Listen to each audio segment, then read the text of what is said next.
My name is and I'm a student in QSpiders.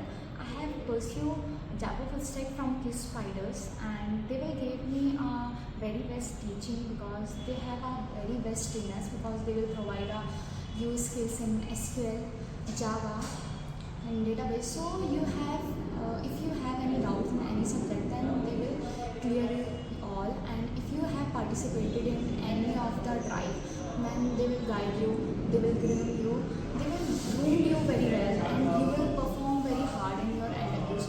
But main thing is that how will you groom yourself? Because if you have your skills and you have learned with very best thing, like first thing is that you have to attend all the classes which is provided by the trainers, then I think this is the best advice I will give to you. So you have to attend all the lectures, you have to learn something what they will teach you, and you have to attend all the mocks they will give to you. So in mock, simply you have to answer all the questions. It is simply like your interviews. So it will help you to boost your confidence and boost your knowledge in technical, in communication, in interpersonal skills. So that's it about myself.